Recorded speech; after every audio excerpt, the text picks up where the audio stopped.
ठंड में आलसी जेठानी की चतुर देवरानी। श्रीमती जी, आज चाय मिलेगी कि नहीं? आप तो जानती हैं कि बिना चाय के अखबार की ताजी खबर भी फीकी लगती है।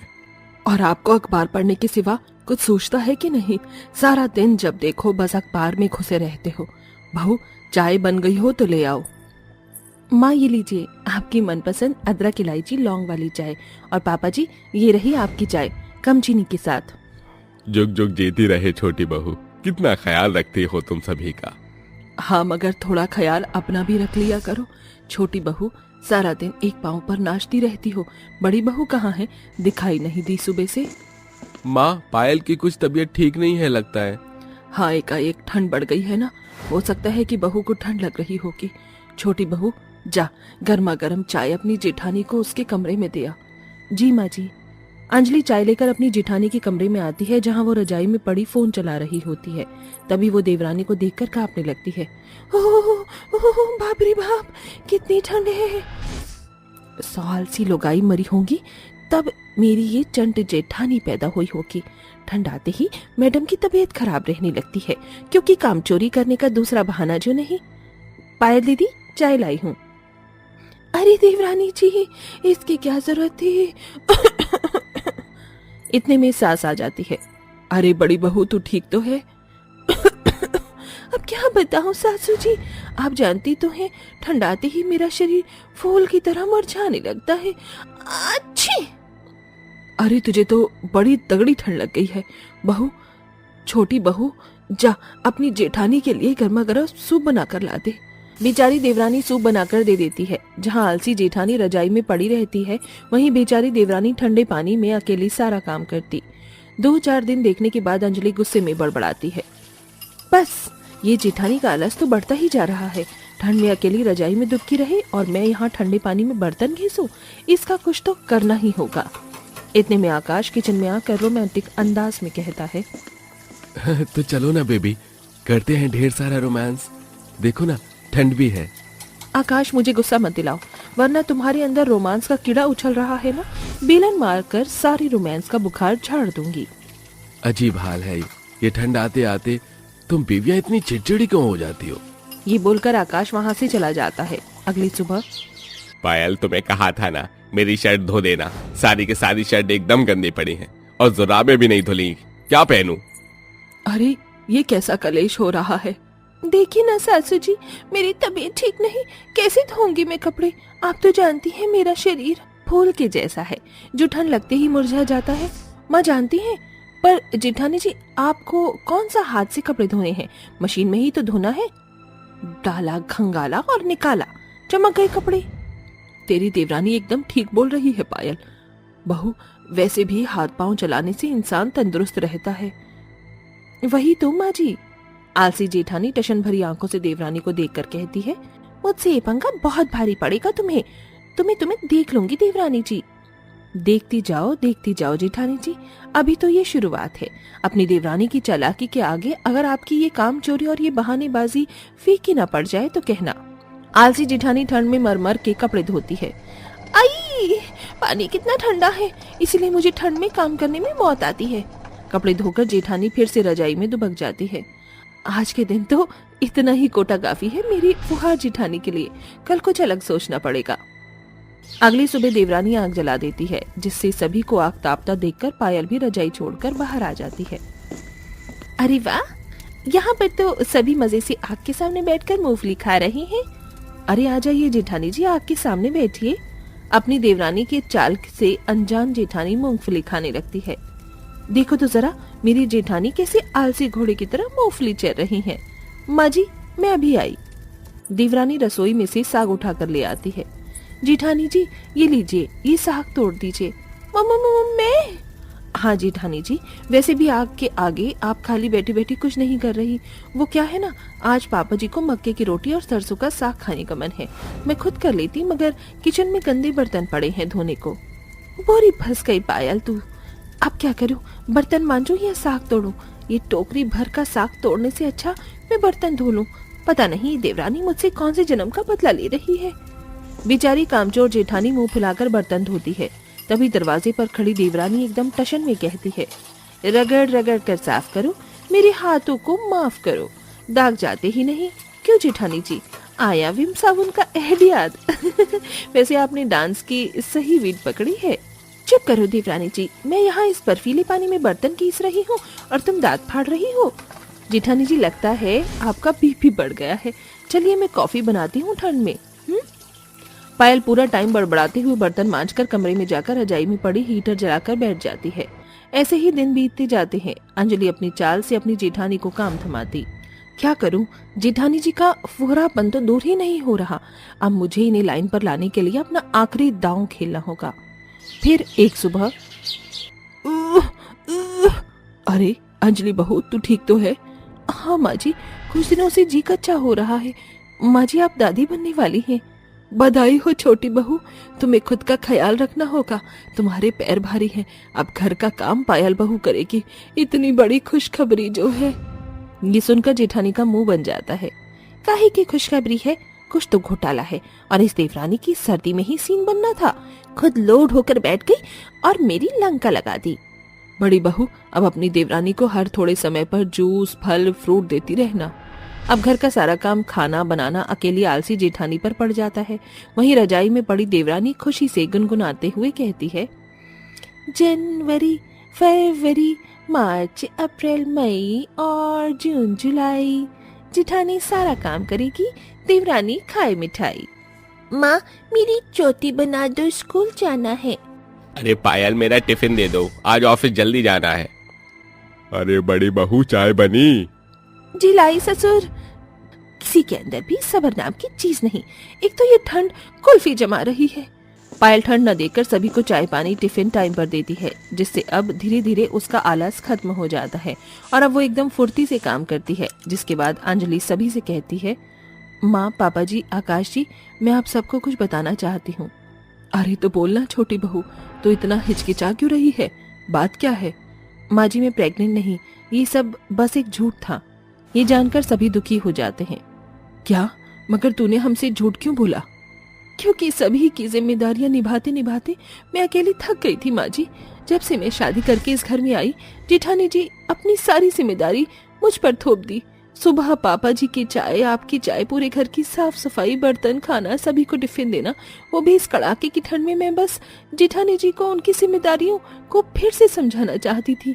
मैंने कोशिश भी बहुत की और आखिर में जब मेरी कोशिश काम नहीं कर रही थी तो मुझे आखिरी ये दांव अपनाना पड़ा। जेठानी जी, क्या ऐसा नहीं हो सकते कि हम दोनों साथ मिलकर जुलकर पूरे परिवार की जिम्मेदारियां हंसी खुशी एक साथ निभाएं? ये सुनकर सभी को देवरानी की तकलीफ समझ में आती है। तो अपनी जगह गलत नहीं है छोटी बहू। देवरानी जी, शुक्रिया मुझे ये एहसास दिलाने के लिए। इसी बहाने देखिए, मैं अपनी जिम्मेदारी को पहले की तरह निभाना फिर से सीख गई। ये सुनकर अंजलि अपने आंसू पोंछ लेती है और फिर देवरानी जेठानी एक साथ मिलजुल कर पूरी परिवार की जरूरत का ख्याल रखती हैं और ठंड में मिल बांट कर काम करती हैं।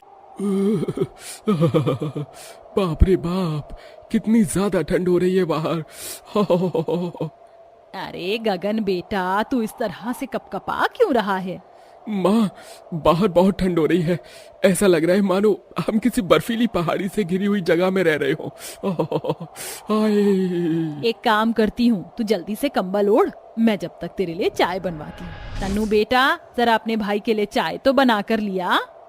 इस कंबल को ओढ़ने का क्या फायदा है? पूरा कंबल तो फटा हुआ है। हाँ बेटा, लेकिन इतनी कम कमाई में घर का खर्चा ही ढंग से चल नहीं पाता, तो हम लोग नई कंबल कहाँ से लाएंगे? हमारे पड़ोस वाली विमला है ना, वो कल ही नया कंबल लाई है। पता है कितने का है? पूरे 2000 रुपए का, और बहुत ज्यादा मुलायम और गर्म है। माँ, भैया ये लीजिए आपकी चाय। वैसे भैया, आज आपकी बैग से मुझे ये गुलाब का फूल मिला था। अरे ये यहाँ लगता है दुकान पर काम करते हुए किसी ने गलती से बैग में रख दिया होगा। अच्छा, तो इस गुलाब के फूल के साथ लगता है ये लव लेटर भी किसी ने आपके बैग में रख दिया था। बोल गगन, चुप क्यों है? ये प्रेम पत्र, फूल, क्या माजरा है? माँ, मेरे कॉलेज में एक चंचल नाम की लड़की भी पढ़ती थी। मैं और चंचल काफी समय से एक दूसरे को पसंद करते हैं। ये बात तूने हमें पहले क्यों नहीं बताई? अरे पगले, अगर तुम दोनों एक दूसरे से इतना प्यार करते हो तो हमें तुम्हारे रिश्ते से कोई ऐतराज नहीं है। जिसके बाद माहेश्वरी गगन के साथ चंचल के परिवार वालों से मिलती है और दोनों का रिश्ता तय कर देती है। कुछ महीनों में दोनों की शादी भी हो जाती है। चंचल और गगन दोनों ही गरीब परिवार से होते हैं। अरे गायत्री, तू यहाँ क्या कर रही है? और चंचल बहू कहाँ है?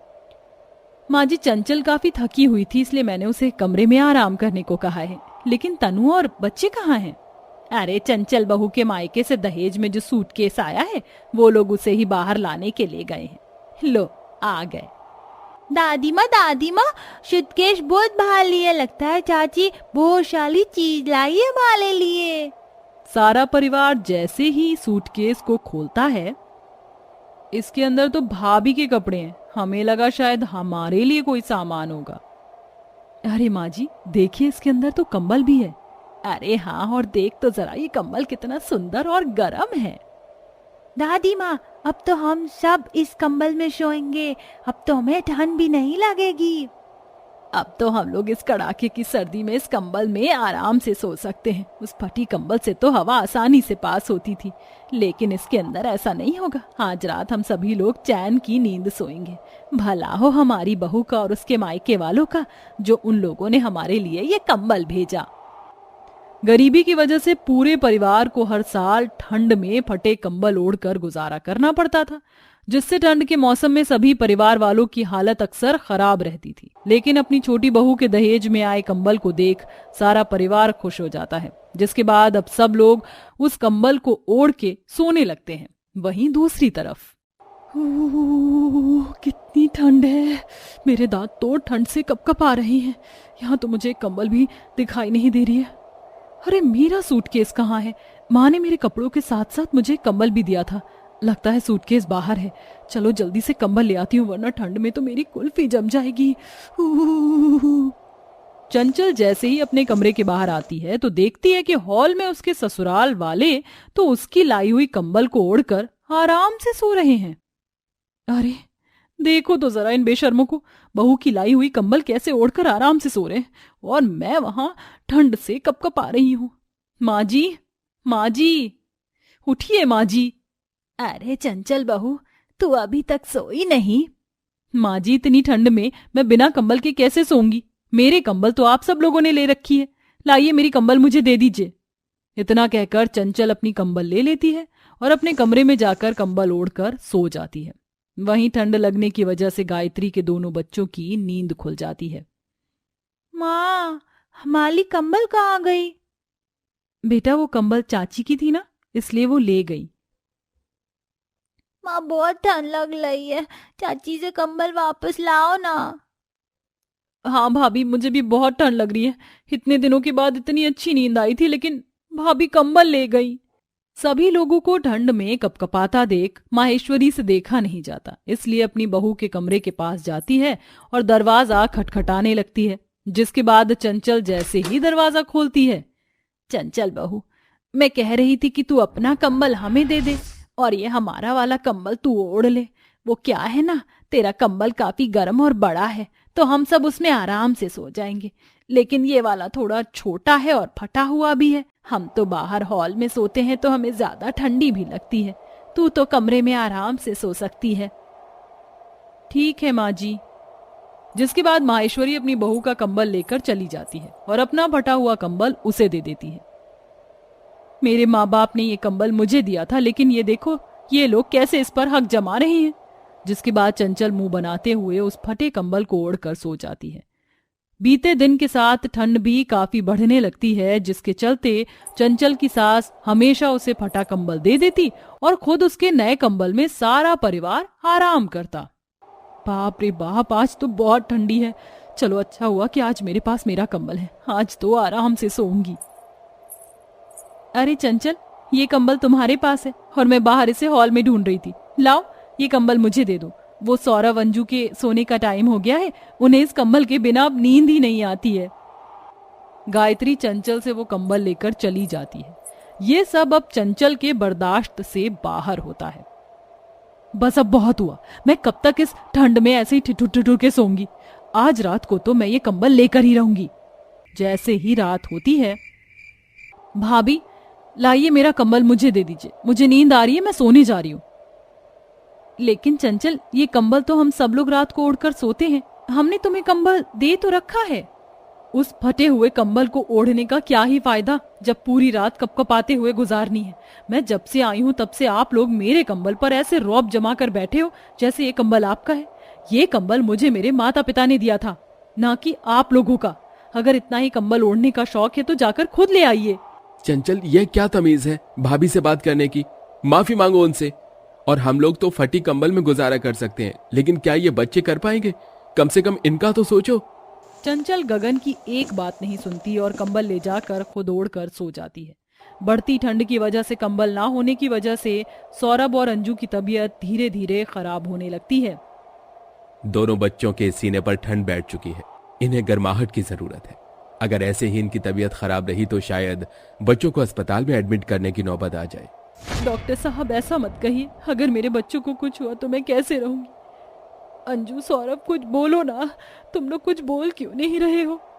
मिल गया तुम्हें सुकून? पड़ गया तुम्हारे दिल को चैन? अरे अगर तुम इन लोगों से कंबल नहीं छीनती तो आज मेरे भतीजी और भतीजे की ऐसी हालत नहीं होती। उनकी हालत की तुम जिम्मेदार हो। अगर इन्हें कुछ हुआ तो मैं तुम्हें माफ नहीं करूंगा। भाभी, मुझे माफ कर दीजिए। रोज सर्दी में फटा कंबल ओढ़ने की वजह से मैं अंदर ही अंदर आप लोगों से चिढ़ने लगी थी, इसलिए गुस्से में आकर मैंने आप लोगों से कंबल छीन लिया। अगर मुझे पता होता कि अंजू और सौरभ की तबीयत इतनी खराब हो जाएगी तो मैं ऐसा कभी नहीं करती। मुझे माफ कर दीजिए। इतना कहकर चंचल अपना कंबल लेकर आती है और अंजू और सौरभ को ओढ़ा देती है और उनके ठीक होने तक उनका अच्छे से ख्याल रखती है। चंचल से अब अपने ससुराल वालों को ठंड में ऐसे तड़पता हुआ नहीं देखा जाता, इसलिए चंचल घर में ही बच्चों को ट्यूशन देती है और पैसे को जमा करके अपने पूरे परिवार के लिए कंबल लेकर आती है, जिससे पूरा परिवार कड़ाके की ठंड में गर्म कंबल ओढ़कर आराम से सोता है।